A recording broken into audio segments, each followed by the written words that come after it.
Assalamualaikum, good morning, सुबह गुड बखैर। Morning everybody, welcome to Geo Pakistan with Huma and Abdullah. अच्छा, बहुत दिनों से हम बहुत सी बातें करते हैं, लेकिन आज सुबह से ही हम ज़रा कोविड की दोबारा बात इसलिए करेंगे क्योंकि हमारे नंबर्स जो हैं वो इतने इनकरेजिंग नहीं है। ख़ासतौर पे अगर ब्रेकडाउन अगर देखा जाए सिटी वाइज, प्रोविंस वाइज देखा जाए तो ज़रा ज़्यादा आपको खौफ आना स्टार्ट हो जाता है। जैसे कि let us talk about just Karachi.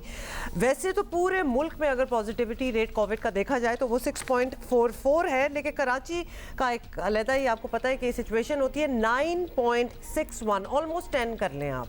So 10% positivity rate is still too high. We are almost 2 years into the pandemic, 2 चले ना कहें लेकिन 1.5 साल से तो ज़्यादा हमें हो चुका है। और लाहौर की भी सूरत हाल कमोबेश ऐसी ही है कुछ और खास 8 नहीं है, फीसद से ज़्यादा पॉजिटिविटी रेट आने पर ही मुख्तलिफ अजला में स्कूल कॉलेज वगैरह बंद किए गए हैं। लेकिन अगेन वालिदैन जो हैं वो इस बात पर तशवीश का इजहार करते हैं कि आप मार्केट्स में चले जाएं, SOP पर कोई अमल नहीं करता। आप किसी भी जगह चले जाएं, SOP पर कोई अमल नहीं करता। कोई एक ऐसी जगह है जहां पर SOP पर अमल दरामद किया जाता है तो वो स्कूल्स कॉलेजेस होते हैं। और जिस जगह पर सबसे ज़्यादा SOP पर अमल दरामद किया जाता है, क्योंकि आपको पता है ना अल्टरनेटिव डेज पे बुलाया जा रहा है, मास्क पहनना लाजमी होता है बड़े बच्चों के लिए, स्कूल वो आप बंद कर देते हैं। तो वो जगह जहां पर सबसे ज़्यादा SOPs पर अमल दरामद होता है वो बंद करना does not make sense. And when we say कि ये अमल नहीं हो रहा है SOPs पे, अगर आप मार्केट्स वगैरह चल जाएं, वो कौन नहीं कर रहा? वो आप और हम ही नहीं कर रहे। We are the people who are not doing it. तो लिहाजा ये चीज़ रुकने को नहीं है। तो कभी जब हम कंट्रोल कर लेते हैं फिगर्स, उसके 1-2 हफ्ते बाद ही लिटरली मतलब हमारी इतनी खुशियाँ हो जाती हैं आई गेस कि जी सब अच्छा हो गया कि हमारे फिगर्स ये 10% पे पहुंच जाते हैं। 83 deaths, 83 people passed away in just the past 24 hours. 24 घंटे की हम बात बता रहे हैं। अब जरा बिकॉज ऑफ कोविड इसके बारे में तो हम बताते ही रहेंगे, लेकिन कल की बड़ी खबरों का भी तस्करा कर लें। आपको पता ही है तालिबान ने फाइनली अपनी हुकूमत के ओहदेदारान का ऐलान कर दिया है। फिर पंजाब से जरा तब्दीली की खबरें आई हैं। IG एक मरतबा फिर तब्दील कर दिए गए, चीफ सेक्रेटरी फिर तब्दील कर दिए गए। प्रोग्राम के आगाज में ही हमारे पास 2 घंटे होंगे तो हम जरा आपसे गपशप लगाना चाहते हैं। पंजाब और पर्टिकुलरली लाहौर, मुल्तान और बड़े जो पंजाब के शहर हैं, आप लोगों ने एक निज़ाम चलते हुए साल पहले देखा है और अब पाकिस्तान तहरीक इंसाफ की हुकूमत को भी 3 साल से ज़्यादा करसा हो गया है। आप बताइए आप क्या सोचते हैं। @Jio Pakistan TV पर आप लोग सेटिस्फाइड हैं, नहीं सेटिस्फाइड हैं, किन चीज़ों पर हुकूमत को गौर करने की ज़रूरत है, वो आप हमें लिख के भेज सकते हैं। और हमारे साथ फयाजुल हसन चौहान साहब होंगे इन द नेक्स्ट आवर और इन दिस आवर, तो हम उनसे पूछ लेंगे कि जनाब ये आवाम की राय है। वैसे गैलप सर्वे तो सामने आ ही गया है। अच्छा, एक और चीज़, अगर सिंस हम अगर पॉइंटर्स दे ही रहे हैं कि क्या क्या डेवलपमेंट्स हुई हैं, तो आपको ये भी बता दें कि वो इलेक्ट्रॉनिक वोटिंग मशीन्स जो कि हुकूमत बहुत ज़्यादा उनको प्रमोट भी कर रही है और चाहती भी है कि अपोजिशन आके मिले और हम उनको साथ मिलकर उनको अप्रूव करें और ऑब्वियसली एक निज़ाम जो है बदले, लेकिन PDM ने बिल्कुल उस चीज़ को मुस्तरद कर दिया है। No electronic voting machines. Election commission ने इलेक्शन कमीशन ने अपने तहफ़्फ़ुज़ात का इजहार किया है। इलेक्शन कमीशन ने कहा है कि इसमें टेम्परिंग के इम्कानात मौजूद हैं। So there is a possibility कि इस सारी चीज़ को टेम्पर किया जा सकता है। And the body which is supposedly the authority on conducting elections in the country, अगर वही satisfied नहीं है तो फिर हम सबको एक्चुअली सोचना चाहिए कि कोई ना कोई मसला तो है फिर। So all these things are developing stories जिनको हम कहते हैं ये ताज़ा तरीन है, but of course we have our headlines for the day as well। वैसे ये जो नदीम थे ये बड़े प्रोटेस्ट किए दिखाई दे रहे थे और बड़े स्लोगन्स भी थे, लेकिन ज़्यादातर इनकी जो प्रोटेस्ट था ना वो डांस में ही तब्दील हो जाता था। तो अच्छा, जैसे कहते हैं ना, कभी आपने भी सुना होगा ये मुहावरा अपनी ज़िंदगी में कि पैंतना बदल लिया या थाली का बैंगन। तो उन्होंने ज़रा माहौल देखा कि अब यहाँ पर जो है ना एहतजाज से बात बन नहीं रही है, तो लेकिन चूंकि शादी भी हो रही है तो नाच ले, शादी का मौका तो चलो गाने गाना शुरू कर दें। तो बिल्कुल उन्होंने मौके की मुनासिबत से अपना रंग तब्दील कर लिया। अब ऐसे जब लोग होते हैं ना तो फिर आपका कुछ कहने को दिल भी नहीं चाहता कि चलो ठीक है, दे लिव दे लर्न और फिर आगे चल पड़ते हैं। अच्छा जी, सबसे पहले खित्ते की सबसे अहम खबर के बारे में बात कर लें। तालिबान ने काबुल पर कब्जा करने के 22 दिन बाद मिलाकर नई अबूरी अफगान हुकूमत का ऐलान कर दिया है। तालिबान ने अहम ओहदों के लिए तंजीम की खिदमात को ही सामने रखा है। मुल्ला हब्तुल्लाह सुप्रीम लीडर, मुल्ला मोहम्मद हसन खूंद नए वज़ीर आज़म होंगे, मुल्ला अब्दुल गनी बरादर और मुल्ला अब्दुस्सलाम हनफी नायब वज़ीर आज़म का ओहदा संभालेंगे, जबकि मुल्ला मोहम्मद याकूब मुजाहिद वज़ीर दिफा, सिराजुद्दीन हक्कानी वज़ीर दाखिला और मुल्ला अमीर खान मुफ्ती वज़ीर खारजा होंगे। मुल्ला खैर खा वज़ीर इत्तलात व सकाफ़त और ज़बीउल्लाह मुजाहिद उनके नायब। So there is a culture minister as well. Zabihullah Mujahid उनके नायब होंगे। मुल्ला अब्दुल हक वसीक इंटेलिजेंस उमूर और कारी फसीउद्दीन सिक्योरिटी उमूर के सरबराह होंगे। तालिबान की जानिब से कुल 33 वज़रा और मुअव्विनीन का ऐलान किया गया है। दिलचस्प बात यह है कि तालिबान की यकीन दहानियों के बावजूद कल जिस हुकूमत का ऐलान किया गया है वो कहीं से इंक्लूसिव नज़र नहीं आती है। किसी खातून वज़ीर को तो खैर शामिल नहीं किया गया, ऑल्दो इन 33 में भी सिर्फ 3 जो हैं अदरवाइज हैं, ताजिक हैं, उज़्बेक हैं और बाकी 30 जो हैं वो पख्तून ही हैं। तो फिर तो बिल्कुल ही इंक्लूसिव हुकूमत नहीं है और इसकी एक्चुअली बात भी बहुत हो रही थी, लेकिन जब एंड में अब ये रिजल्ट आया है तो कुछ इंक्लूसिविटी नजर नहीं आ रही। How are they going to manage it, because factions अगर आप देखें तो बेशुमार हैं उधर।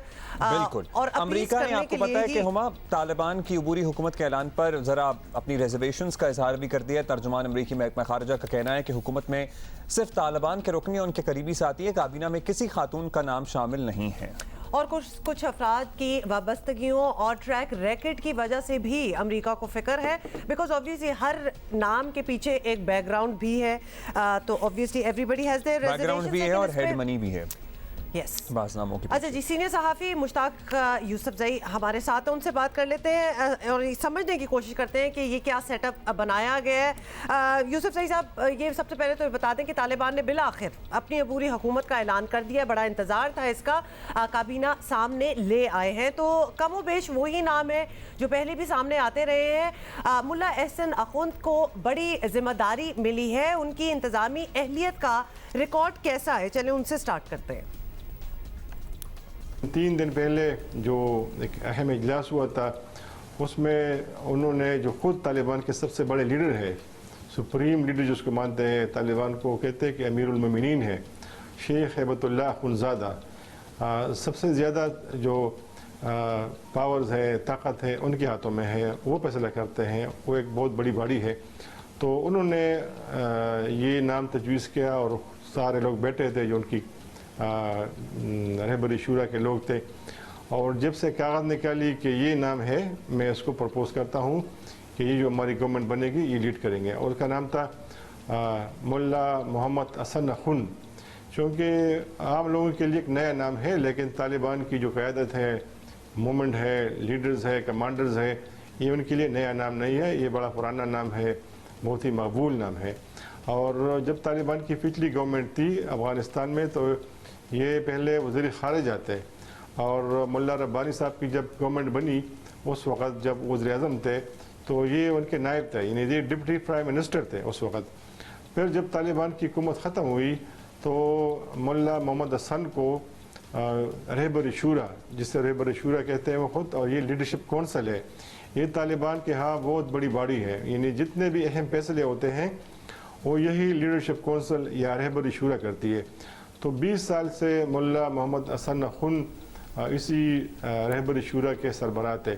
ये बहुत ही कलीदी पोजीशन है, ये जो सुप्रीम कमांडर है, अक्सर जो भी बंदा इस पे बैठता है, जो उसकी लीड करता है, तो वो उनके करीब होता है।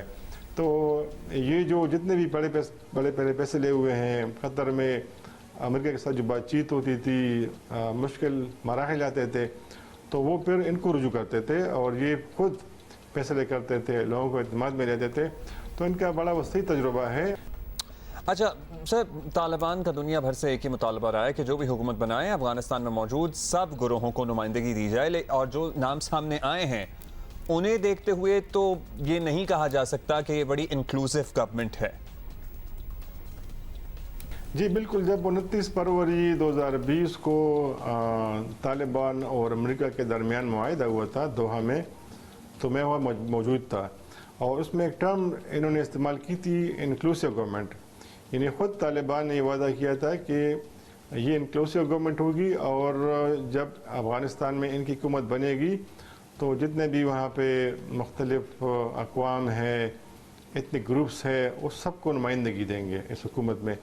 तो बज़ाहिर तो उन्होंने वादा किया था, लेकिन दोहा में ही उसी वक्त जो वहाँ पे तालिबान रहनुमा मौजूद थे तो उन्होंने कहा था कि मुमकिन नहीं है, तालिबान जब हमारी हुकूमत बनेगी तो हो सकता है कुछ लोगों को हम नुमाइंदगी देंगे, लेकिन जो कलीदी अहदे होंगे, जो अहम जिम्मेदारियाँ होंगे, वो तालिबान अपने पास रखेंगे और वो नहीं चाहते कि उनकी हुकूमत में कुछ लोग ऐसे आए कि जिनके पास इख्तियार हो जिनके पास अहम ओहदे हो और फिर वो तालिबान ही के लिए मुश्किलात पैदा करे। तो अभी चूँकि उन्होंने नुमाइंदगी दी है, एक उज़्बेक कम्युनिटी का एक वज़ीर लिया है, ताजिक कम्युनिटी का एक वज़ीर लिया है, लेकिन ओवरऑल जो तवक्कुआत थी कि शायद हिज़्ब इस्लामी के सरबराह गुलबदीन हिकमतयार, हामिद कारज़ई या अब्दुल्ला को हुकूमत में शामिल करेंगे, तो ये बात हुई थी, पहले से हुई थी कि इन लोगों को कम अज़ कम हुकूमत में शामिल नहीं करेंगे। फाइनली मुश्ताक साहब ये भी बताइएगा कि अब हुकूमत साजी के बाद अगला मरहला है बाकी दुनिया से ख़ुद को मनवाना और उनसे ताल्लुकात कायम करना, जो कि सबसे ज़्यादा चैलेंजिंग होगा। तो इसके लिए तालिबान की क्या तैयारी है और ख़ास तौर पे किस किस मुल्क के साथ चलने के लिए फौरी तौर पर तैयार है?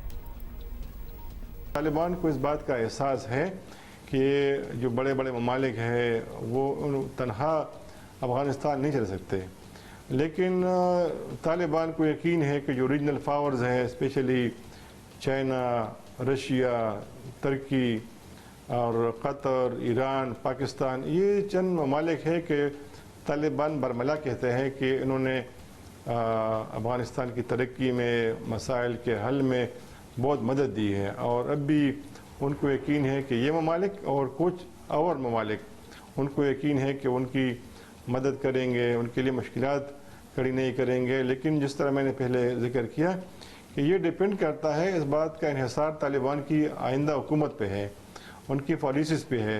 अब देखिए कि अभी से मसाइल शुरू है। एक तो पंजशीर में उनको मसाइल का सामना है, तालिबान ने तो बज़ाहिर ये दावा किया है कि पंजशीर उनके कब्ज़े में आ गया है, लेकिन कुछ लोग इसको बहुत गलत रंग दे रहे हैं और मेरे ख्याल में कुछ जो हमसाय ममालिक है वो भी इस वक्त शामिल है इस इंतशार में। वो चाहते हैं कि अफ़गानिस्तान में इंतशार पैदा करे और इसको एक कौमी मसला बनाए। जो रीजनल ममालिक है, हमसाय ममालिक है, उनके ऊपर इल्ज़ाम लगे और तालिबान को उनको अभी से इन मुश्किलात में घेरे रखे ताकि हुकूमत ना कर सके। तो मेरे ख्याल में ये भी इनका इम्तिहान है कि किस तरह इंटरनल जो स्ट्राइफ है, जो मसाइल है, जो लोग निकले हुए हैं, ख़वातीन है, माइनॉरिटीज़ के लोग हैं, पंजशीर के लोग हैं, किस तरह निमटते हैं, मीडिया के साथ किस तरह बिहेव करते हैं। बहुत से चैलेंजेस हैं। बहुत शुक्रिया आपका सर हमारे साथ मौजूद थे और कुछ प्रोटेस्ट भी सामने आ रहे हैं, आपको पता है। और कल की प्रेस कॉन्फ्रेंस में हमने देखा कि ये भी कहा गया कि एहतजाज का हक भी लोगों को हासिल होगा अफगानिस्तान में। बड़ी इंकरेजिंग हैं ये बातें। वी होप के इन लेटर एंड स्पिरिट इन बातों पर जो की जाती हैं उन पर अमल दरामद भी किया जाए। लेकिन एक बात जो पहले की गई थी इंक्लूसिव गवर्नमेंट की, उस पर एज सच नहीं अमल हो सका। लेकिन वहाँ भी अब ये भी वही बातें हैं कि अगर प्रोटेस्ट होगा तो अमल होगा। अगर किसी ने कुछ कहा भी नहीं कि जो इंक्लूसिव नहीं है, of course for the world eyes, because the world is watching, तो ये नज़र आ रहा है कि इंक्लूसिव नहीं है। If it works for them, it works for them. अच्छा जी, थोड़ा सा लाइटन अप करते हैं मूड, क्योंकि वो जो हमने जिक्र किया था किसी से आपको मिलवाना है तो वो मिलवाते हैं जी। मरियम नवाज़ के साहबजादे जुनैद सफ्दर की लंदन में शादी के मौके पर पाकिस्तानी टैक्सी ड्राइवर नदीम का बड़ा चर्चा रहा। या तो शादीशुदा वो जो कपल का था उनका बड़ा चर्चा था या फिर इन ड्राइवर साहब का था। और ये had his 2 minutes of fame, I guess. बिल्कुल, ये बेहोश भी हुए और फिर होश में भी आए और नाचे गाए, मतलब सब कुछ ये होता रहा। और ये सारा मामला किस तरह चला and who thought of it? Jio news London की ब्यूरो चीफ मुर्तज़ा अली शाह ने नदीम से बातचीत की है और उनसे मजीद गाने भी सुने हैं। बाय द वे, मौका नहीं जाने दिया हाथ से। मुर्तज़ा इंसिस्ट कर रहे हैं तो मिल लेते हैं, मिलना पड़ेगा। Let's watch.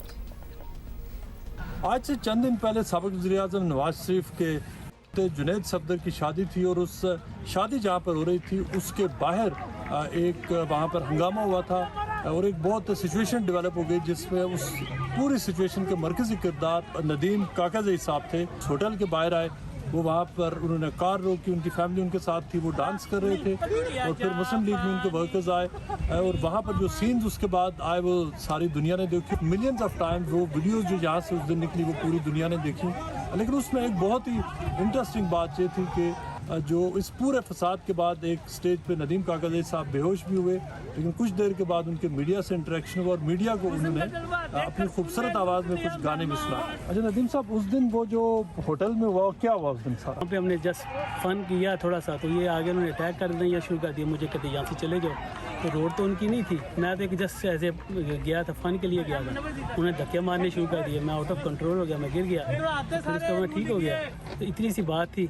तो ये जब उन्होंने 50 बंदे आ गए तो मैं कैसे उनसे टैकल कर सकता? मैं कोई सुल्तान राइट था नहीं, उनको मैं टैकल कर लेता। कोई डांस वांस कर रहा था, इनको कुछ कहना नहीं चाहिए था ना, मैंने उनको कुछ कहना था। मैं इतने बंदों से कैसे लड़ सकता था? और वो इतने थे, मैं कोई हीरो तो था नहीं जो उनको मैं कुछ कर दूंगा। मैंने तो अपना फ़ोन करके चले जाना था जैसे। तो उन्होंने बस इस चीज़ को गलत ले लिया। तो अभी तक मेरी उनके साथ कोई प्रॉब्लम नहीं है। अब दोनों सियासी जमातें अपना जो मर्जी करें। पूरा सीन होने के बाद आप स्टेज पे बेहोश हो गए और उसके थोड़ी देर के बाद आपने बड़ा ज़बरदस्त वहाँ पे डांस भी किया और गाना भी गाया। और बाज़ लोगों ने ये भी कहा जी कि आप शायद बेहोश नहीं हुए थे, आपने वैसे ही वो किया। नहीं, मेरी फैमिली साथ थी, मेरा ये बेटा मेरे साथ था, तो मुझे उनकी भी फिक्र थी कि ये कुछ ना हो जाए। तो इससे मेरा बैलेंस हो गया, इससे मैं गिर गया था, वरना मैं ऐसी कोई बात नहीं। दौड़े तो वो थे, मैं तो नहीं दौड़ा था। आप सब गवाह हैं, सारे वो दौड़े थे। मैं वहाँ का रहने वाला हूँ जहाँ से दुनिया का नंबर 1 सिंगर पैदा हुआ। बड़ा इंटरेस्टिंग सीन ये था कि आपके गाने मशहूर हुए और उसके बाद जुनैद के भी गाने बहुत मशहूर हुए। अंदर उसने गाना गाया जो कि बड़े हिट हुए हैं, वायरल हुए, और बाहर आपका जो गाना था और आपके ख़ास तौर पे जो स्टेप्स थे वो दोनों पॉपुलर हुए। जुनैद ने गाना गाया, उसने स्टेप्स नहीं किए, आपने स्टेप्स भी किए। आप अगर कोई अपना फेवरेट गाना, अगर कोई मेलोडी अगर सुना। जीवन की इस राह में, हर गीत हर राह में, बिछड़ेंगे ना हम कभी, बिछड़ेंगे ना हम कभी, आ हा हा हा हा।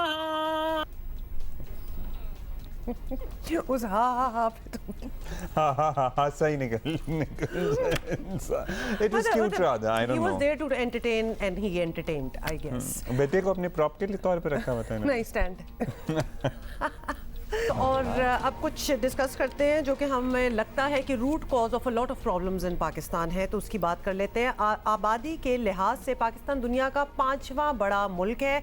महदूद वसाइल होते हुए बढ़ती आबादी पाकिस्तान का सबसे बड़ा मसला बन चुकी है और बेरोज़गारी और गुर्बत आम है। ये सारे जो है ना, ये कनेक्टेड टू ओवर पॉपुलेशन है। और दौरान पैदाइश माओं और नौज़ायदा बच्चों की अमवात की शरह भी बहुत ज़्यादा है। रवायती तसव्वुरात की वजह से फैमिली प्लानिंग भी तवील अरसे से मुतनाज़ रही है और ऑनलाइन प्लेटफॉर्म जिसका नाम है खैरख्वाह ने पाकिस्तान में फैमिली प्लानिंग को आम बनाने का बीड़ा उठाया है। ख़ानदानी मनसूबाबंदी से मुतालिक किसी भी किस्म का सवाल पूछने के लिए ऑनलाइन हेल्पलाइन पर राब्ता किया जा सकता है, विच इज़ ग्रेट बिकॉज कभी कभार ज़्यादातर लोगों को ऐसे सवालात, ऐसी क्वेरीज एम्बेरसिंग लगती हैं कि वो फेस टू फेस भी किसी डॉक्टर से पूछी जाए। शर्म आती है, जैसे कहते हैं ना जी बिल्कुल, वो शर्म की वजह से बहुत सी बातें नहीं की जाती हैं। मारूफ गायनेकोलॉजिस्ट डॉक्टर बतूल मज़हर हमारे साथ मौजूद हैं। डॉक्टर साहिबा, सबसे पहले तो इस तरह के प्लेटफॉर्म की ज़रूरत के हवाले से अगर हम बात कर लें, आपके पास बहुत से मरीज़ आते होंगे, ख़वातीन प्रॉबली बात करती होंगी, मर्द तो खैर शायद वैसे ही औरतों से बात करते हुए घबराते हैं इस बारे में। क्या लगता है आपको, हमारे यहाँ इस बात को ना डिस्कस करने या ना डॉक्टर से बात करने का ट्रेंड कितना आम है? मेरा ख्याल है ये इंतहाई आम है। हमारी ये बहुत मेजर प्रॉब्लम है और हमको इस हकीकत के साथ जब हमने इसको एक्सेप्ट कर लिया तो अब ये प्लेटफॉर्म्स पेश किए जा रहे हैं। ये एक अशद ज़रूरत है और कॉन्वर्सेशन की ज़रूरत है। हमारा माशरा जो है उसमें जो बातें जिन पे गुफ्तगू करनी चाहिए वो मायूब समझी जाती हैं और जिनके बारे में गुफ्तगू नहीं करना चाहिए हम हर वक्त अपना टाइम जो है उसको ज़ाया कर रहे हैं। सो ये एक बहुत ही इम्पॉर्टेंट इनिशिएटिव है और इसका मकसद है कि जो आज से 50 साल पहले 1970 की दिहाई में शुरू हो गया था कॉन्वर्सेशन, और उसके बाद कुछ ऐसे चेंजेस आ गए कि ये जो लफ्ज़ है कि जो आप मुनासिब ख़ानदान की तादाद हो, आपके वसाइल से रिलेटेड हो, ये सब बातें जो हैं हमने पीछे रख दी और जितनी भी हम तरक्की करते हैं वो हम आबादी की शरह के बढ़ने की वजह से उसको हम अचीव नहीं कर पाते। हमारी एजुकेशन, हमारी हेल्थ, वो सब इस पॉपुलेशन ने हमको पीछे छोड़ दिया। राइट डॉक्टर बतूल, ये ज़रूर बताइएगा कि अब बात जो है वो ऑब्वियसली फेस टू फेस जहाँ नहीं कर सकते लोग, तो वो ऑनलाइन प्लेटफॉर्म आ गया। लेकिन आई एम जस्ट थिंकिंग कि जो लोग वो बात बड़ी मुश्किल से करते हैं वो क्या ऑनलाइन जाते हैं कि उनके लिए इस चीज़ से भी सहूलत हो? क्या उनको ये रसाई या इवन एक्सपर्टीज, नॉलेज कि एक ऑनलाइन भी एक चीज़ होती है, ऑनलाइन प्लेटफॉर्म होता है जहाँ हम ये बातें कर सकते हैं, ये सब कुछ नॉलेज होती है? आजकल जो है ना मोबाइल कल्चर बहुत कॉमन है। घर घर में मोबाइल है और ख़वातीन और मर्द पाकिस्तान में मेरे ख्याल है हमारी शरह अमंग द हाईएस्ट है फॉर द जैसा हमारा जीडीपी के उसके हिसाब से हमारे यहाँ मोबाइल यूज़ बहुत ज़्यादा है। इवन लोग कहते हैं मोबाइल पे आप मैसेजेस देंगे बड़े इफ़ेक्टिव हैं, लेकिन सबसे अच्छी चीज़ जो है वो ये है कि आप अनोनिमसली बात कर सकते हैं। जब आप एक जानने वाले डॉक्टर या जानने वाली दाई या अपने हेल्थ वर्कर से बात करते हैं तो वो आपके अज़दवाजी हालात जानता है, वो आपकी सास को भी जानता है, उसको हो सकता है कि वो आपकी बात, आपके कॉन्फिडेंशियल बात कहीं निकल ना जाए। सो ये एक अच्छा प्लेटफॉर्म है। ये परफेक्ट प्लेटफॉर्म नहीं है, लेकिन ये एक इनिशियल प्लेटफॉर्म है जिस पे कि आप 24 घंटे अगर कोई क्वेरी है तो आप इनिशियल इंक्वायरी करते हैं। अच्छा, व्हेन यू से प्लेटफॉर्म, तो डॉक्टर साहिबा ये हेल्पलाइन है जिस पे टेलीफोन कर सकते हैं, ये कोई वेबसाइट है, ये कोई फेसबुक का पेज है, ये ऐप है, ये क्या है? एक तो इनकी वीडियोस हैं जो आपने भी देखी होंगी जो डिफरेंट चैनल्स पे चल रही हैं, और मुझे तो वो वीडियोस जब मैंने देखी तो मुझे इंतहाई पसंद आई, बिकॉज़ वो एक बहुत ही सिंपल सी रिप्रेजेंटेशन है हमारी एटीट्यूड की कि जहाँ ख़ानदानी मनसूबाबंदी का जिक्र आया तो सास का जो है वो दूसरी तरफ देखना शुरू कर दिया, ससुर उठ के चले गए और लोगों ने कहा देखो बच्चियाँ बैठी हुई हैं, तुम्हारी छोटी बहन बैठी है, ये क्या गुफ्तगू हो रही है। सो ये सब टैबूज़ और बैरियर्स तो हैं, कुछ सही भी हैं और कुछ गलत भी हैं। तो ये हमें, और जहाँ गुफ्तगू होती है तो आप वीडियो में देखेंगी एक ब्राउन लिफाफा है जो हम अपने सर पे चढ़ा लेते हैं कि हम उसके बारे में ना देखना चाहते हैं ना सुनना चाहते हैं, लेकिन ये एक हकीकत है कि आपने डॉक्टर बतूल जी, डॉक्टर बतूल कता चलाने की आपको- माजरत, हम जरा इस पे और थोड़ी सी बात करना चाहते हैं, लेकिन अभी एक और मौजू को ज़ेरे बहस लाते हैं, उसके बाद डॉक्टर साहब आपके पास हम वापस आएंगे। आपको पता ही है वैसे क्या बताना, लेकिन हम फिर भी ज़रा रीइटरेट करना चाहते हैं कि पंजाब में क्या क्या तब्दीलियाँ आई हैं। पंजाब में ब्यूरोक्रेसी की म्यूज़िकल चेयर का सिलसिला जारी है। सिर्फ 3 साल में सूबे में 5वां चीफ सेक्रेटरी है, 7वां IG है, और फयाज चौहान साहब हमारे साथ मौजूद हैं, उनसे ज़रा बात करते हैं। फयाज साहब, जो लास्ट पेयर था, हम आपको कल से मुख्तलिफ चैनल्स पे इस मौजू पर बात करते हुए सुन रहे हैं, तो हम कोशिश करेंगे कुछ और बात करें। जो लास्ट पेयर था उसके बारे में वज़ीर आज़म साहब ने कहा कि जनाब अब हमारा कॉम्बिनेशन बन गया है और अब होपफुली ये लॉन्ग रन तक चलेगा। देखिए, ये सूबाई हुकूमत का इख्तियार है, ये अफसरान तब्दील किए जा सकते हैं, इस पर कोई बहस नहीं है, लेकिन क्या मयार है वो कारकर्दगी का जिससे डिससैटिस्फैक्शन होती है और उसके बाद 3 साल में हम देखते हैं कि 7वें IG साहब आ जाते हैं और 5वें चीफ सेक्रेटरी आ जाते हैं? क्या मयार है? अब हम कंफ्यूज हो जाते हैं क्योंकि बहुत से मयार से मुताल्लिक ये भी खबरें कि जनाब कुछ पर्सनल एजेंडाज थे, बहुत से लोग जिनको पुराने वाले फुलफिल नहीं कर पाए और जो उनकी तब्दीली की वजह बने। पहली बात तो ये है, अब्दुल्ला सुल्तान भाई मेरी जान, आप क्यों परेशान होते हैं, क्यों कंफ्यूज होते हैं? आप क्या कंफ्यूज हो जाते हैं? बात ये है कि पंजाब हुकूमत की और सूबों के जो रूल्स ऑफ बिजनेस हैं, उसके अंदर जो सरकारी मुलाजमीन की ज्यादा से ज्यादा मयाद तो लिखी हुई है कि 3 साल है, कम अज कम मयाद नहीं लिखी हुई। ना ये आइन की कोई खिलाफ वर्जी है, ना ये कानून की कोई खिलाफ वर्जी है, ना ये कोई एथिक्स की खिलाफ वर्जी है। किसी ने कहा ही नहीं है पहली चीज। दूसरी बात ये है कि आप एक तकरीबन 1.5 साल हो गया चीफ सेक्रेटरी साहब को, अब 1.5 साल का टाइम पीरियड कोई थोड़ा टाइम पीरियड तो नहीं होता। अब तीसरी चीज आप अपने ध्यान में रखें कि इस वक्त महंगाई के हवाले से आप सारा दिन टॉक शोज करते हैं, सुबह आप भी, बाकी टीवी चैनल भी, शाम को भी, कि पंजाब के अंदर, पाकिस्तान के अंदर महंगाई है, महंगाई कंट्रोल नहीं हो रही। अब महंगाई कंट्रोल करने की जिम्मेदारी AC, DC की, सिविल मजिस्ट्रेट्स की, कमिश्नर्स की होती है, उनको डायरेक्ट एड्रेस करता है आपका चीफ सेक्रेटरी। अब अगर CM पंजाब सरदार उस्मान बुज़दार साहब ने चीजों को कंट्रोल करने के लिए, महंगाई को कंट्रोल करने के लिए, परफॉर्मेंस को मजीद बेहतर करने के लिए अगर कोई तब्दीली की है तो उन्होंने अपनी जात के लिए, अपने खानदान की जो है ना, वो प्रोटोकॉल बढ़ाने के लिए तो नहीं चीफ सेक्रेटरी को चेंज किया। IG के हवाले से आप पिछले 2 महीने से आप देख रहे हैं, हर रोज 6-7 केसेस जो है ना, हाई प्रोफाइल किस्म के जो है ना, जिनसी हरासगी के या लॉ एंड ऑर्डर के आते हैं, और आप ही उसको कोट करते हैं, आप ही उसके मुतालिक आगाही देते हैं। तो उसके हवाले से अगर मजीद बेहतरी लाने के लिए अगर चेंज किया गया है तो कोई अपनी प्रोटेक्शन के लिए तो बुज़दार साहब ने या पंजाब हुकूमत के चीफ एग्जीक्यूटिव ने तो नहीं ये काम किया ना। अच्छा चौहान साहब, बिल्कुल it makes perfect sense, because आप कह रहे हैं कि इम्प्रूवमेंट लानी है, तो अगर पिछला वाला if he is not performing तो हम अगले ले आएंगे, लेकिन क्या आप उनको ये जो चेंजेस होते हैं क्या आप इनको ब्रीफ देते हैं कि एक्चुअली आपकी रिक्वायरमेंट क्या है, क्या होना चाहिए, या फिर एड हॉक पे बेसिस पे कोई चल गया तो चल गया वरना अगला लगा देंगे? मतलब क्या इंस्ट्रक्शंस दी जाती हैं? बिल्कुल ये और आईन अनश्योर नहीं होता कानून की तो हम खिलाफ आपसे वर्जी की पूछना कोई चाहते हैं। बात नहीं कर रहा, वो तो हमने पहले ही कह दिया था कि आपका इख्तियार है। सुने जी, जी। आज आप डायरेक्ट आपसे शो हो रहा है ना, पहले आप मेरी जो है ना वो रिकॉर्डिंग करके फिर अपनी तरफ से तब चौहान साहब कितनी बार हम चाहते हैं कि आप हमारे शो पे लाइव ही आया करें, वो तो आप रिकॉर्ड कर देते हैं। होती है। सुने, मैं जाती तौर पे कैबिनेट मीटिंग के अंदर पिछले 1.5 सालों में चीफ सेक्रेटरी साहब को 20 दफा चीजें पॉइंट आउट करवाई ऐसी डीसीस की और जनाब ब्यूरोक्रेसी की कि ये काम है इनका, इनको ये काम करना चाहिए। अब ब्यूरोक्रेसी का काम है, इंतजामिया का काम है कि महंगाई को कंट्रोल करें। इंतजामिया का काम है कि जो आवाम से मुतल्लिका जो जितने इश्यूज हैं, अब इसके हवाले से अगर वो परफॉर्मेंस नहीं देंगे या कम देंगे तो ज्यादा अच्छी परफॉर्मेंस देने के लिए जो पॉलिटिकल रिजीम होती है उसका काम होता है ना। आपका सीएम का जन अथॉरिटी है, आपकी हुकूमत की अथॉरिटी है कि वो जिस मर्जी अफसर को जाना वो चूज करे और उसको जहाँ पे डिप्यूट करे, ये उसकी अथॉरिटी है।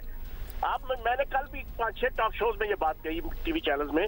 अमेरिका की आप अभी की बात ले ले, जो बाइडन की जुमा 4 दिन हुए उसकी हुकूमत बने, आप उसकी शेफलिंग रीशेफलिंग और उसके अपॉइंटमेंट्स का अभी तक जो है वो चीजें लगी हुई हैं। अच्छा, वो पहले आप रात को आप ट्रंप की एग्जांपल दे रहे थे, अब आप जो बाइडेन पे आ गए। देखें, अथॉरिटी पे कोई चैलेंज नहीं है। देख ले, आप अभी रिसर्च करें, कल मुझे ले लीजिए। चौहान साहब, अथॉरिटी पे कोई चैलेंज नहीं है सर। मैं आपसे कह रहा हूँ कि अथॉरिटी पे कोई चैलेंज नहीं है। जब आप ये कहते हैं कि रोजाना मुतादिद केसेस रिपोर्ट होते हैं या फिर चीफ सेक्रेटरी साहब परफॉर्म नहीं कर पा रहे थे, अगर 5 चीफ सेक्रेटरी परफॉर्म नहीं कर पाए, 5 में 4 नहीं कर पाए, 6 आईजी परफॉर्म नहीं कर पाए, तो पंजाब हुकूमत किस मुंह से कहेगी कि हमारी सब कुछ, हमारी कारकर्दगी बड़ी अच्छी है? फिर तो आप नाकाम हो गए सर ओवरऑल। अब्दुल्ला बात सुनो, आपको मैं बताता हूँ। एडमिनिस्ट्रेशन के चेंज होने से जो ना वो आपकी परफॉर्मेंस के ऊपर, परफॉर्मेंस चेंज तब हो जब आपका सीएम बार बार चेंज हो रहा हो। आपका सीएम बार बार चेंज हो रहा हो, आपके यार ये क्या यार, इनसे तो इस पार्टी से, जिस पार्टी की हुकूमत है उसको समझ नहीं आ रही कि उसने किसको अपना चीफ एग्जीक्यूटिव लगाना है। सीएम अपनी जगह पे कायम है। परफॉर्मेंस के हवाले से आप पूरा एक शो कर रहे हैं, हुमा और आप दोनों मिलकर मेरे साथ घंटे का कर लें सुबह का। मैं आपको बताऊंगा कि हमने हर शोबे के अंदर पंजाब के 4 सूबों से अच्छी जगह परफॉर्मेंस दी है। सरदार उस्मान बुज़दार साहब ने, पंजाब हुकूमत ने परफॉर्मेंस के ऊपर उस अंदाज, हाँ, जो स्पेसिफिकली पर्टिकुलरली जो आपकी पुलिस और इंतजामिया से मुतल्लिका चीजें हैं, महंगाई और लॉ एंड ऑर्डर, उसको अगर नहीं कंट्रोल किया पा रहा तो उस पर फिर उनकी चेक एंड बैलेंस तो करनी है ना। जब चेक एंड बैलेंस करेंगे तो फिर आप सवाल पूछते हैं कि हाँ जी क्यों चेक एंड बैलेंस किया, क्यों उनको चेंज किया। सिंपल सी बात है ना। अच्छा, आप ये बताइएगा, वजीर आजम साहब का एक बयान पता नहीं आपकी नज़र से गुजरा होगा, कल से टीवी चैनल्स पे चल रहा है, जिसमें वो कह रहे हैं कि जनाब PIA का बेड़ा गर्क ऐसे ही नहीं हुआ। 10 सालों में 11 चीफ एग्जीक्यूटिव तब्दील किए गए। किसी भी क्रिकेट टीम का बेड़ा गर्क करना हो तो 10 सालों में 11 कप्तान तब्दील कर दें, उसका भट्टा गुल हो जाता है। अब यहाँ तो 3 सालों में सर, यहाँ तो 3 सालों में 7वां आईजी है, तो ये लॉजिक हम यहाँ अप्लाई करें या ना करें? आप प्लीज रहनुमाई कर दें हमारी। बात लॉजिक्स बात जगह पे अप्लाई होती है, बात जगह पे नहीं होती। इंसानी सोसाइटी के अंदर जो है ना अपनी अपनी साइंस और अपना अपना फार्मूला और अपनी अपनी इक्वेशन होती है, मौका मुनासबत के मुताबिक, है ना। हम अब देखें ना, आपका जिनसी हरासगी के पिछले 2 महीने के अंदर केसेस पे आपने 20 जना प्रोग्राम किए होंगे। सुबह जनाब आपने अलार्मिंग पोजीशन बताई होगी, आपने तो जनाब पॉलिटिकल रजीम को, हुकूमत को, हमारी हुकूमत को क्रिटिसाइज किया होगा और बिल्कुल ठीक किया होगा। अब आप बताएं उसको बेहतर करने के वाले से अब क्या करें? आईजी जिम्मेदार है ना बुनियादी तौर पे। कंसिक्वेंटली जो पुलिस की परफॉर्मेंस का फर्स्ट एंड लास्ट जो है वो आईजी है। अब आईजी को अगर हम इस हवाले से थोड़ा सा ऊपर नीचे करते हैं तो आप कहते हैं क्यों? नहीं, law and order is most important है। अब ये बता दें कि अब 3 साल से ऊपर हो गया है, अभी तक यही सेटल नहीं हो रहे दोनों लोग, तो आप कब परफॉर्मेंस देंगे? और क्योंकि अमन और अमान कायम होगा, लॉ एंड ऑर्डर की बेहतरीन सहूलत होगी तो ही कोई बात आगे बढ़ेगी ना। चौहान साहब आपसे इसलिए पूछ रहे हैं क्योंकि इस एक्सपेरिमेंटेशन में चीजें तो वैसी की वैसी हैं, बट ये एक्सपेरिमेंट चलता जा रहा है। नहीं, ऐसी चीज नहीं है। हमारी परफॉर्मेंस 98% इश्यूज पे, जिसमें ज़राअत, सनत, तजारत, आपकी और बहुत से इश्यूज, तालीम, सेहत, सब में जो टॉप क्लास की परफॉर्मेंस है जो उस्मान बुज़दार साहब की, टॉप क्लास की। आप इस पर यकीन जाने।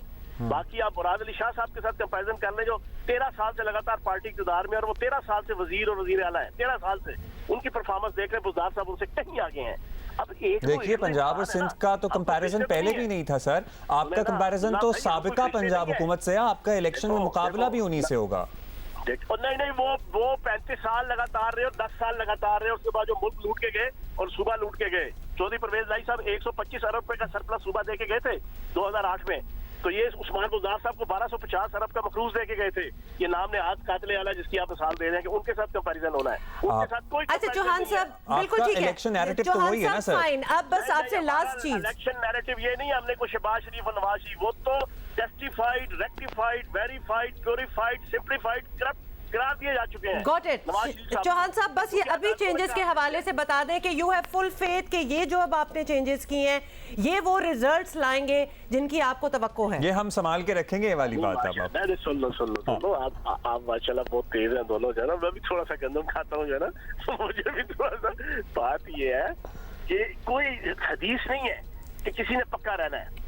कोई भी पॉलिटिकल या आपका सरकारी ओहदेदार कोई तयशुदा चीज नहीं है कि उसने हर हाल में जनाब अपना 2 साल 4 साल 6 साल उसको कोई सर्टिफिकेट मिल जाता है। नहीं, कोई लाइसेंस नहीं मिलता।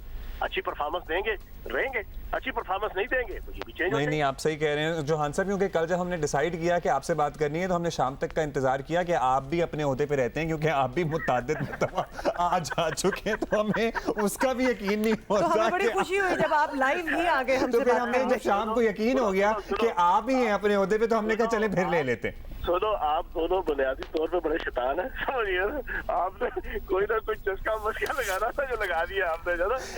तो चले अब मेरा ख्याल है दोनों साइडों से हमने वो कर ली है, तो बहुत बहुत शुक्रिया चौहान साहब, thank you very much for being with us. Doctor Batool साहिबा हमारे साथ मौजूद हैं। खैर खा है एक ऑनलाइन प्लेटफॉर्म का नाम जिस पे आप अपने फैमिली प्लानिंग से मुताल्लिक क्वेरीज पूछ सकते हैं। अच्छा, लेकिन डॉक्टर बतूल आपसे ये ज़रूर हम ये इन्फॉर्मेशन देना चाहते हैं वो पीपल हु आर वाचिंग कि ये किस तरह हम इस प्लेटफॉर्म पे जा सकते हैं, क्या इसका एड्रेस है, कुछ आप इसके बारे में और इन्फॉर्मेशन दीजिए।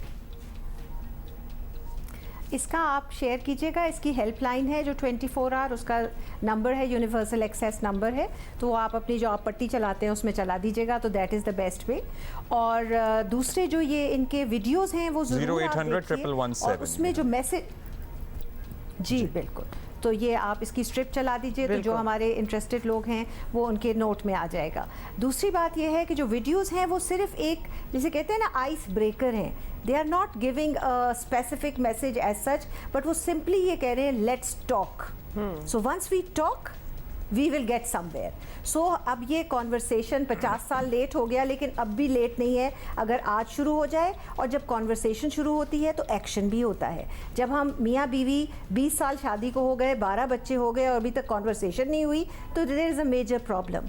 सो हमें इसमें बहुत इंपॉर्टेंट है। और आपके तवस्सुत से मैं ये ज़रूर कहना चाहूँगी कि हमारा जैसे आप लोगों का चैनल है, इसकी बड़ी इम्पैक्ट है, सभी हमारे चैनल्स की इम्पैक्ट है। तो हमें भी इसमें सोचना चाहिए कि 1 घंटा हम हेल्थ पे रखें, 1 घंटा प्राइम टाइम एजुकेशन पे रखें, बिकॉज हमारे मुल्क का सबसे बड़ा मसला हेल्थ एंड एजुकेशन। डॉक्टर साहब चलें, अगर इस प्लेटफॉर्म को इस्तेमाल करते हुए आप मुल्क की खवातीन से और मर्दों से कुछ कहना चाहें ये ख़ानदानी मनसूबाबंदी से मुताल्लिक, तो please the floor is open to you. आप बताइए, समझाइए, जो टॉपिक आपको लगता है सबसे ज़्यादा एड्रेस करने की ज़रूरत है, जी, तो आप गाइड मैं कीजिए। ख़ास तौर पे हाँ जी बिल्कुल, मैं अपनी बहनों के लिए, भाइयों के लिए एक मैसेज देना चाहूँगी कि जो शादीशुदा जोड़े हैं उनको शादी के पहले 2-4 साल, पहले साल से कॉन्वर्सेशन शुरू करना चाहिए, जिसमें माँ और बच्चे और फैमिली की सेहत अच्छी हो।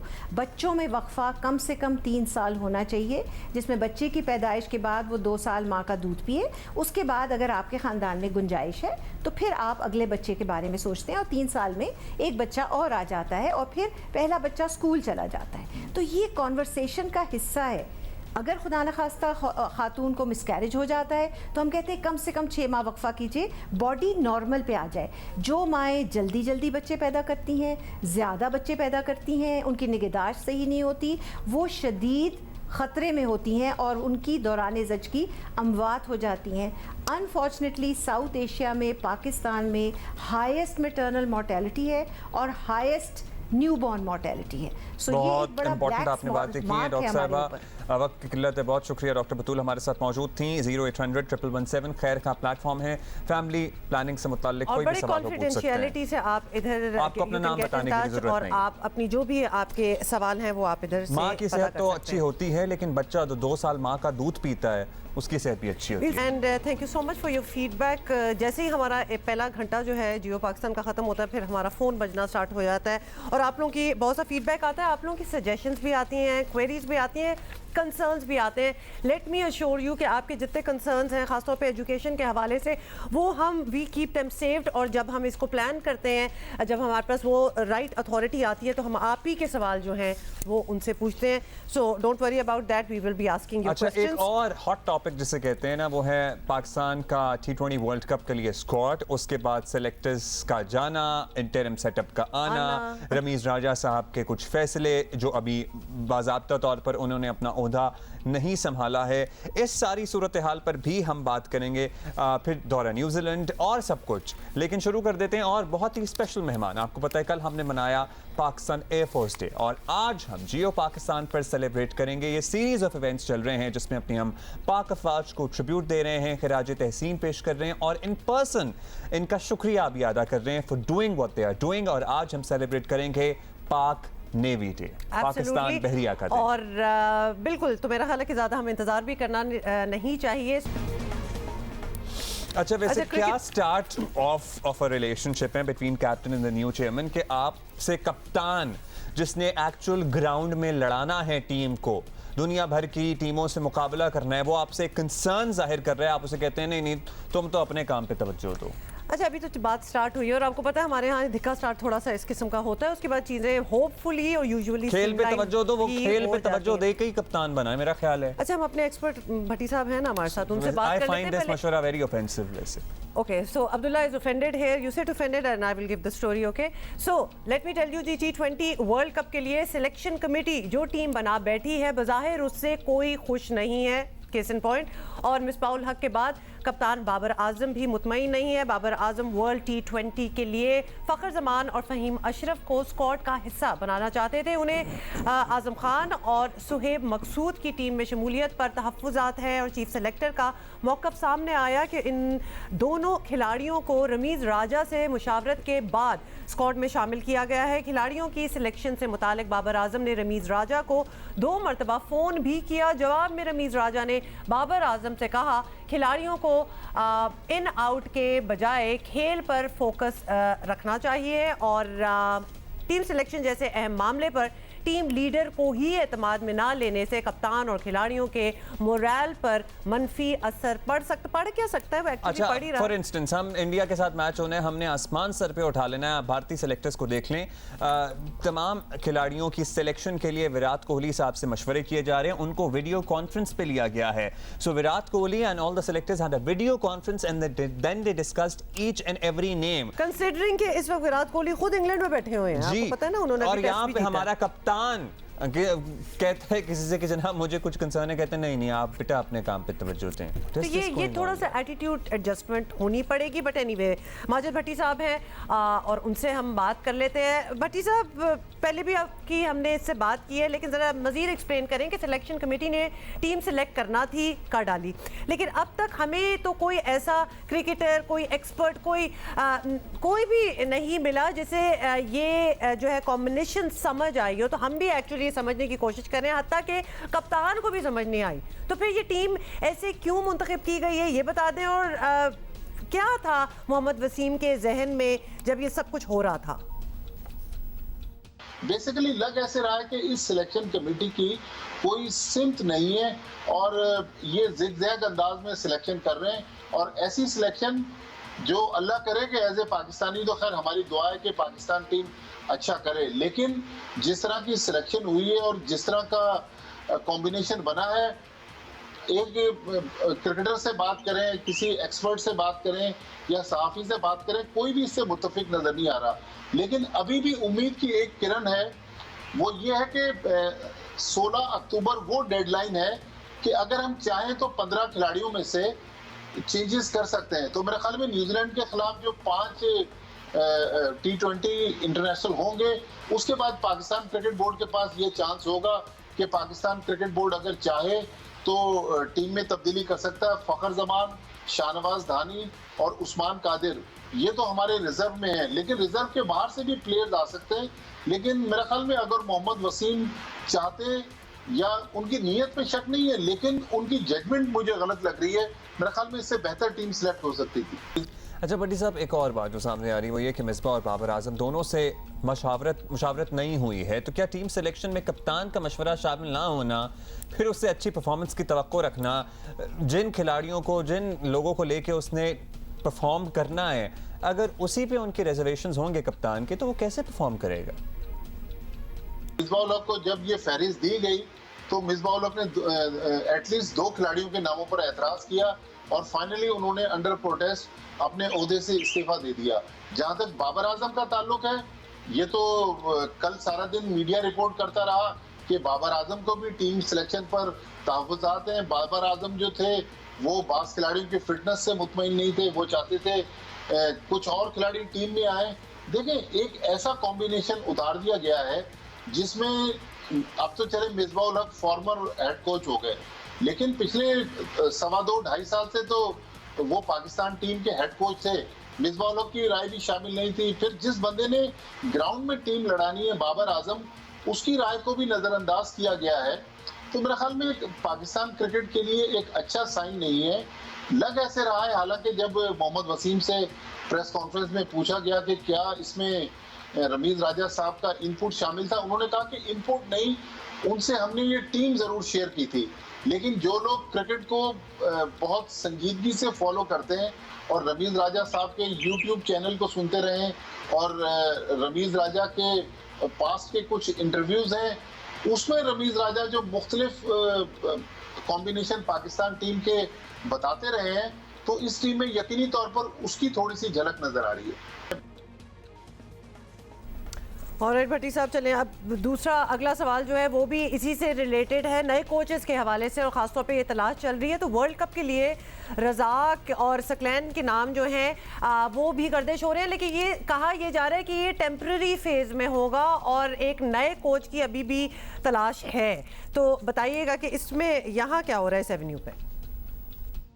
फॉरेन कोच को लाने के हक में है रमीज राजा साहब, लेकिन अब मसला ये है, फॉरेन कोच को लाने के लिए पेपरा का एक रूल है जिसके तहत पहले पाकिस्तान क्रिकेट बोर्ड को इश्तहार देना पड़ेगा और इश्तहार के बाद एक प्रोसेस है, उसके बाद मेरे ख्याल में उसमें 2 से 3 महीने लग जाएंगे। तो T20 वर्ल्ड कप तक तो मुश्किल है कि पाकिस्तान क्रिकेट बोर्ड जो है किसी नए कोच को ला सके।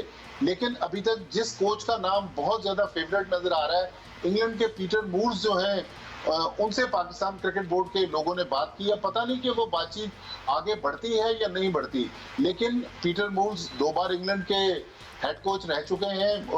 उनकी कोचिंग में एक इंग्लिश काउंटी ने वहाँ की जो T20 लीग है, जिसको T20 ब्लास्ट कहते हैं, वो भी जीती। अच्छे कोचेज में उनका शुमार होता है। और भी कुछ फॉरेन कोचेज हैं जिनसे पाकिस्तान क्रिकेट बोर्ड इस वक्त निगोसिएशन में। लेकिन ये बात हतमी तय पा गई है कि अब पाकिस्तान टीम का अगला कोच जो है वो गैर मुल्की होगा। मुख्तलिफ गैर मुल्की कोचेज के साथ जब PCB के मामला तय पा जाएंगे और वो जो इश्तहार आने के बाद जो प्रोसेस है वो कंप्लीट होगा, तो मेरे ख्याल में उसके बाद ही पाकिस्तान क्रिकेट टीम का नया हेड कोच आएगा। और जो हेड कोच आएगा वो 2023 का जो 50 ओवर का वर्ल्ड कप है, यकीनी तौर पर उस वर्ल्ड कप तक तो पाकिस्तान टीम की जिम्मेदारियां निभाएगा।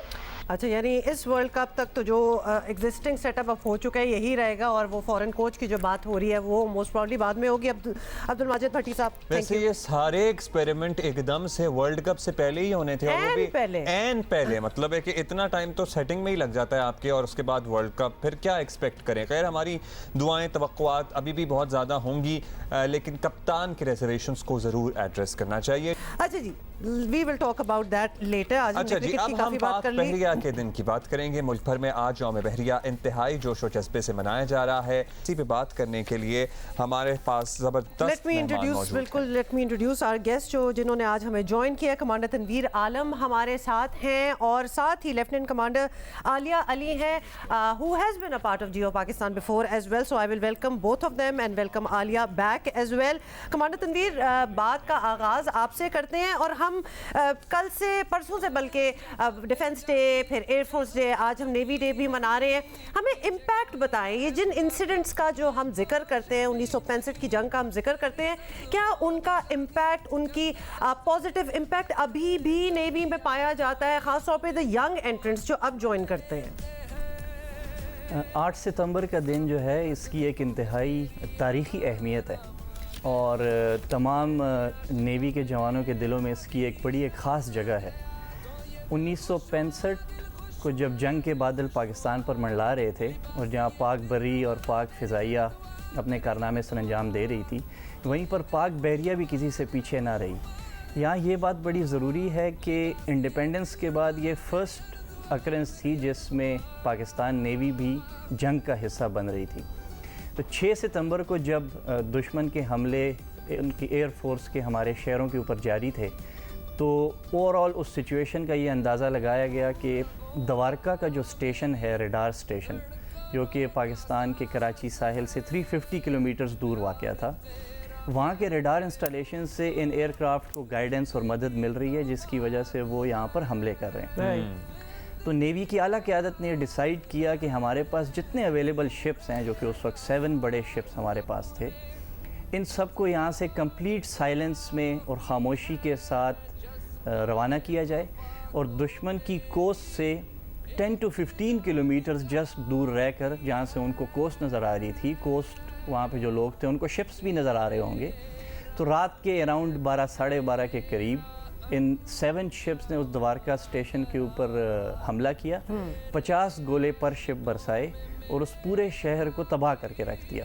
तो इससे पाकिस्तान नेवी का मोराल बहुत ज़्यादा बुलंद हुआ और दुश्मन के जो हौसले हैं वो पस्त हो गए। और जाहिर है फिर बाकी ऑपरेशंस जो हैं उसमें बहुत मदद मिली होगी, बर्री अफवाज को भी मदद मिली और एयरफोर्स को भी बहुत मदद मिली। ये तो लाजवाल ज़बरदस्त बहादुरी की और जुर्रत की दास्तान है। कुछ हम आपसे पूछेंगे सबमरीन गाजी से मुताल्लिक भी। ये इस तरह की जो चीज़ें होती हैं ना, मॉन्यूमेंटल हो जाती हैं, तो इसके ये जो जूनियर्स हैं या यंगस्टर्स हैं उन्हें इस मुताल्लिक क्या बताया जाता है?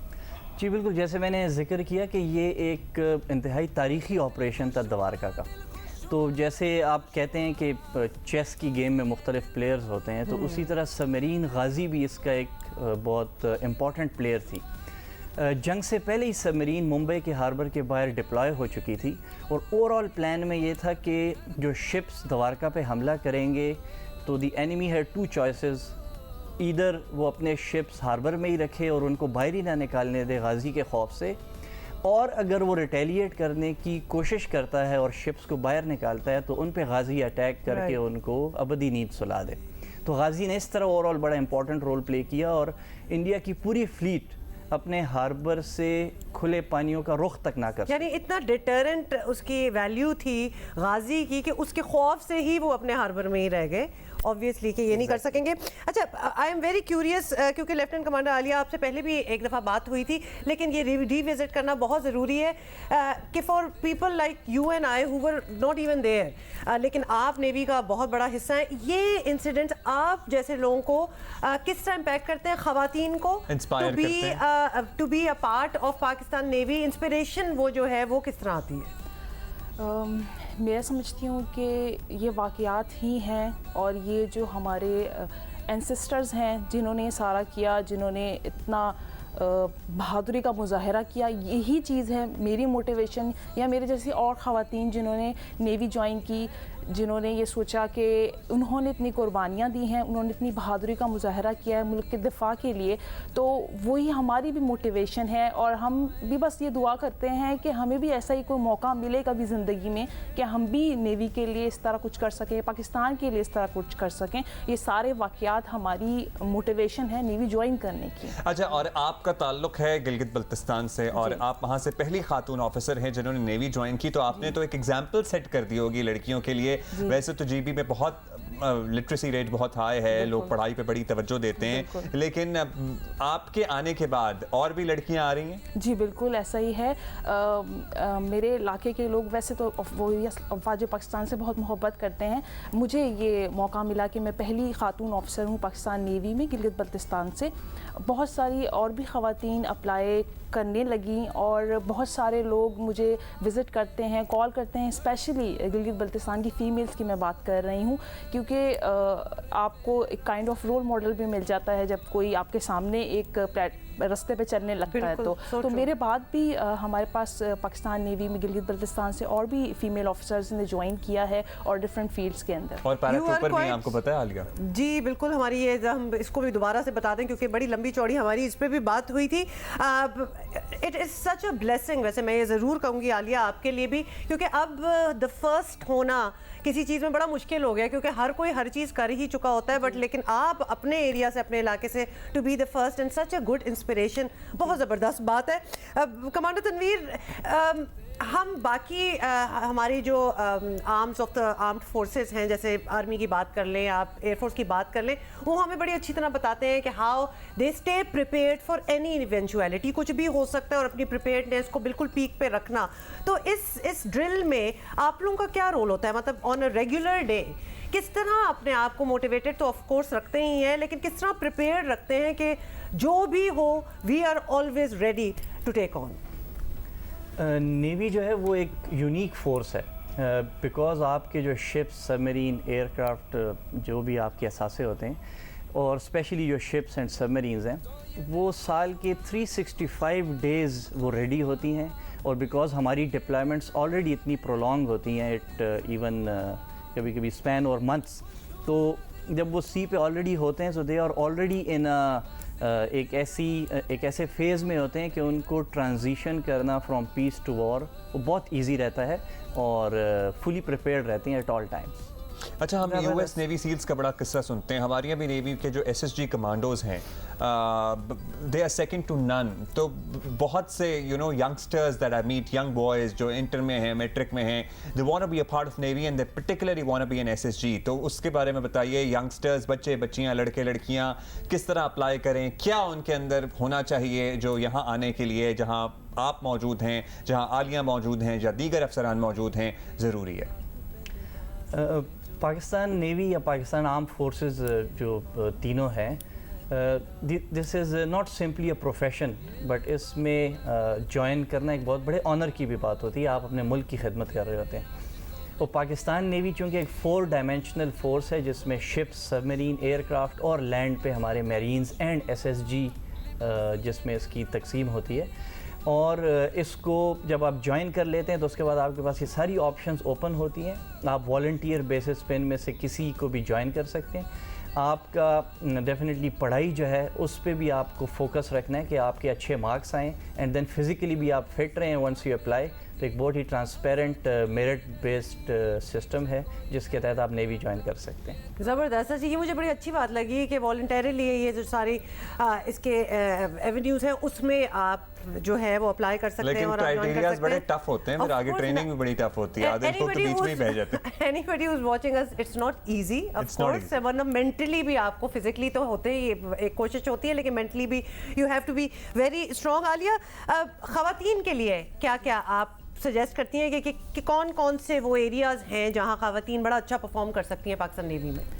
ऑलरेडी पाकिस्तान नेवी में ख़वातीन नर्सिंग की फ़ील्ड में है, मेडिकल की फ़ील्ड में है, इंफॉर्मेशन टेक्नोलॉजी में है, हमारे पास लॉयर्स भी हैं, साइकोलॉजिस्ट भी हैं, सप्लाई चेन से रिलेटेड भी फील्ड है जिसमें ख़वातीन काम कर रही हैं। तो ऑलमोस्ट सारी ही वो फील्ड जिसमें कंट्रोल टावर्स वगैरह में भी कंट्रोल टावर्स की ड्यूटी नहीं एग्जैक्टली, अच्छा। लेकिन कंप्यूटर इंजीनियरिंग वगैरह से रिगार्डिंग डिफरेंट जगह हैं जहाँ वो काम कर रही हैं। तो ऑब्वियसली अपनी एजुकेशन कंप्लीट करने के बाद लेडीज़ ज्वाइन करती हैं, मतलब जैसे मेल्स करते हैं इंटरमीडिएट के बाद, तो हमारे पास लेडीज़ अपनी 16 ईयर्स ऑफ एजुकेशन कंप्लीट करने के बाद ज्वाइन करती हैं। तो किसी भी फील्ड के अंदर जहाँ बाहर उन्होंने पढ़ा होता है, जो मैंने फील्ड्स मेंशन की, वो उसमें नेवी के अंदर भी आके सर्व कर सकती हैं। अच्छा, एक इंटरेस्टिंग हमने लास्ट सवाल आपसे पूछना है, कमांडर तनवीर साहब के जो फाइटर जेट के पायलट्स होते हैं, they are on a mission every day, वो बेस में होते हैं, फिर रोज़ जहाज़ उड़ाते हैं, रोज़ आते हैं। तो आप लोग तो महीनों या हफ्तों के लिए एक जहाज़ पर निकल जाते हैं और उसके बाद वापस आते हैं, तो कितना वो टाइम पीरियड होता है कि खुश्की पे रहना है, पानी में रहना है?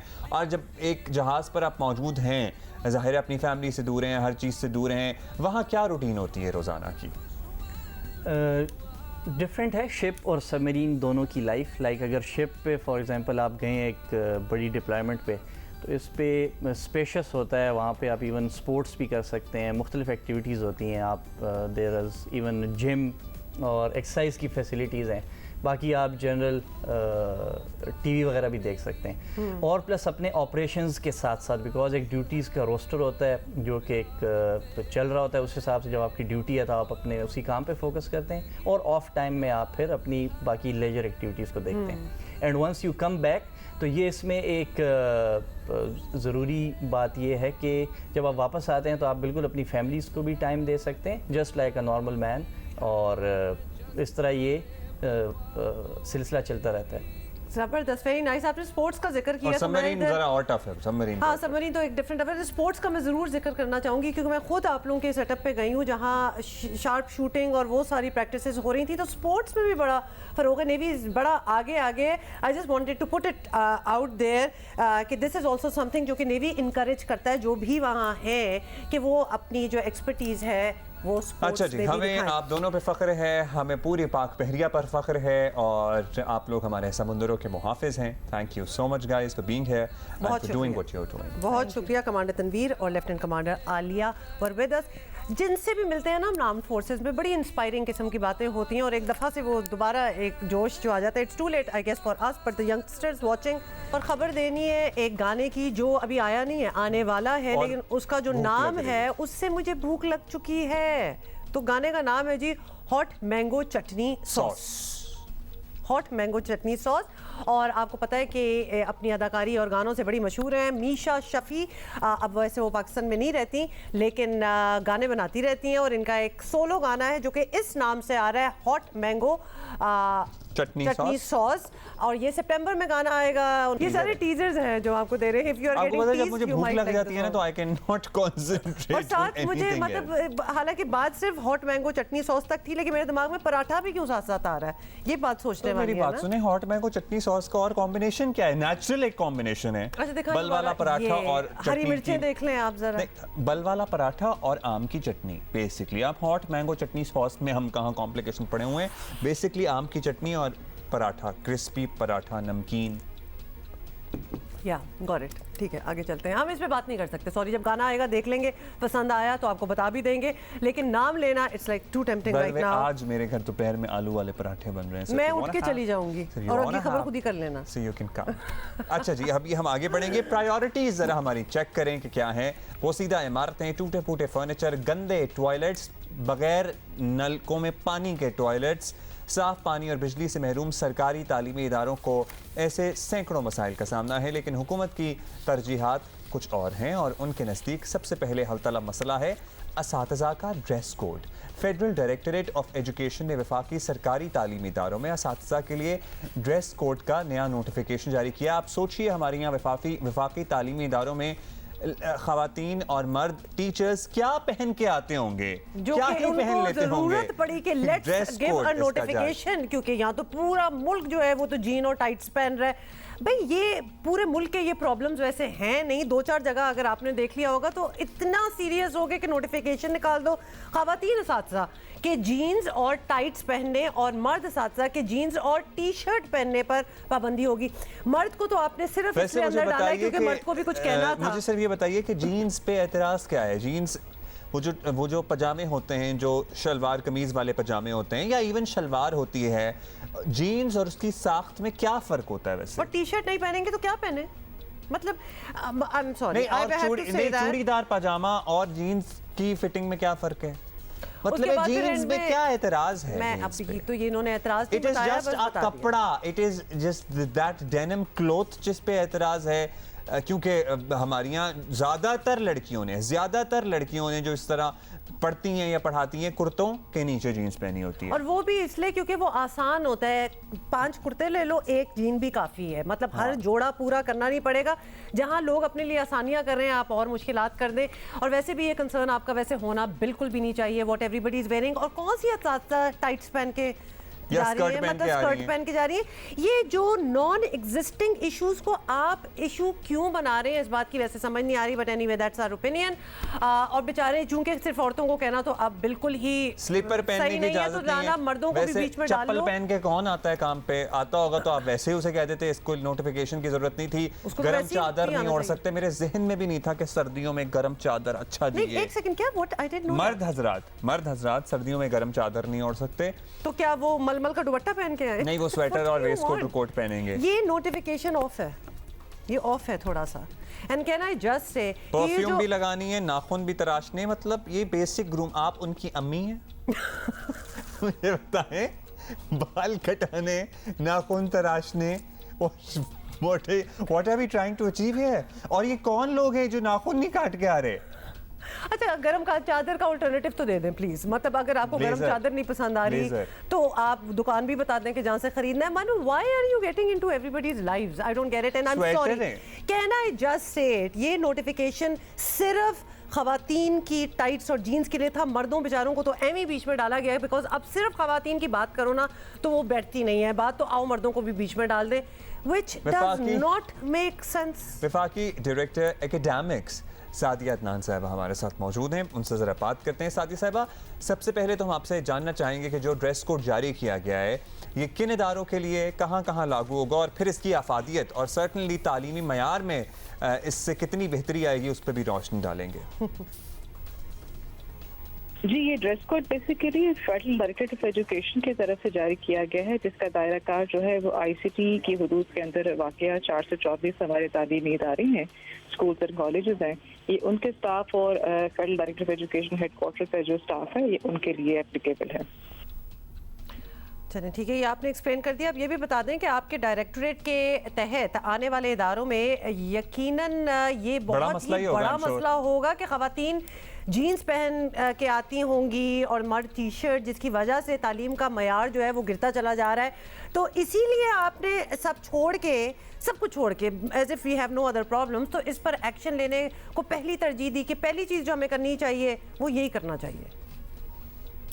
ऐसा नहीं है कि इसको एक्शन लेने के लिए हमने कोई तरजीह बनाया या हमें किसी किस्म के मसाइल का सामना करना पड़ा। बेसिकली देखें, हम फिलॉसफी ये है कि हम जब स्कूल को, जो भी हमारा एजुकेशन सेक्टर का स्टाफ है, वो टीचिंग, नॉन टीचिंग, प्रिंसिपल हजरात जो हैं, वो स्टूडेंट्स के लिए एक रोल मॉडल की हैसियत रखते हैं।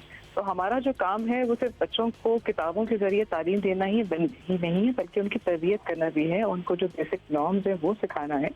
तो हमारा मकसद सिर्फ ये है कि हम अपने जो क्लासरूम्स हैं, हमारे स्कूल कॉलेजेस हैं, उनके प्रेमिसेस को हम एक ऑफिस का या एक ऑफिशियल वर्क प्लेस के तौर पे ट्रीट करें, और वहाँ पे जो हमारा स्टाफ है वो फॉर्मल ड्रेस को फॉलो करते हुए अपने आप को ड्रेसिंग की तरफ आएँ। जीन्स की जैसे आपने बात की, जीन्स से मतलब हमें ज़ाहिर बहुत सारी जो जंग जनरेशन का ये पसंदीदा लिबास है, लेकिन जीन्स एक कैजुअल ड्रेस है, वो फॉर्मल ड्रेसेस में काउंट नहीं होता। और सिर्फ इसलिए इसको इंडिकेट किया गया है कि आपका स्कूल, आपका कॉलेज, आपका क्लासरूम, आपका ऑफिस, तो आपकी वर्क प्लेस है जहाँ पे आपको फॉर्मल ड्रेस कोड फॉलो करना चाहिए। और ये ऐसा नहीं है कोई अचानक नई चीज़ है, ये एक जिसे कहते हैं वज़ा करदा एक रूल्स हैं जो हमेशा से फॉलो हो रहे हैं, लेकिन ज़रा उसको थोड़ा सा डॉक्यूमेंट करने के लिए हमने इसको लेटर को इशू किए ताकि लोगों की याद दहानी हो जाए।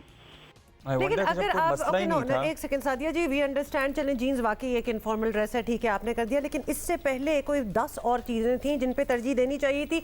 जैसे कि केस इन पॉइंट, ज़्यादातर बच्चियां, there are researches that show कि बच्चियां, लड़कियां इसलिए स्कूल नहीं जाती क्योंकि बाथरूम ही नहीं होता, टॉयलेट होता ही नहीं है। Wouldn't that have been a priority के एटलीस्ट आ तो जाएं, बेशक चलो जीन पहनी है या शलवार कमीज पहनी है, आओ तो सही स्कूल आओ, बाथरूम ठीक करा दें या बिल्डिंग ठीक करा दें या क्लास रूम बना दें जो बाहर बैठ के बच्चे पढ़ रहे हैं, या चलो एक पंखा लगवा देते हैं, पानी, साफ पानी का निज़ाम।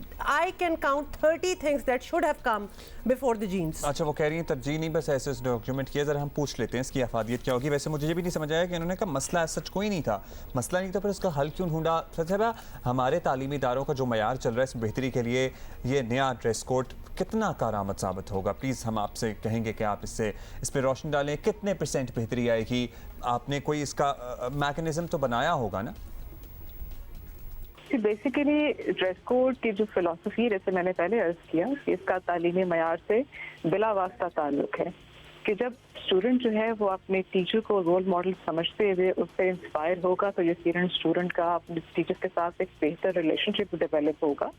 तो इसलिए हम ये एज्यूम करते हैं, और इसलिए बहुत सारी इंटरनेशनल रिसर्च से साबित भी हुआ है, इसके अंदर बहुत सारा रिसर्च मटेरियल मौजूद है, आप उसको कोट भी कर सकते हैं, आप उसको सर्च भी कर सकते हैं कि वर्क प्लेस को थोड़ा सा इम्प्रूव करने के लिए ये यकीनन कारआमद साबित होगा और बच्चों की तरबियत का जो इसमें एक पहलू है वो यकीनन हमें आइंदा कुछ सालों में उसके हमें असरात जो है वो नजर आएंगे कि बच्चों को ड्रेसिंग के बेसिक नॉर्म्स सिखाने की ज़रूरत है।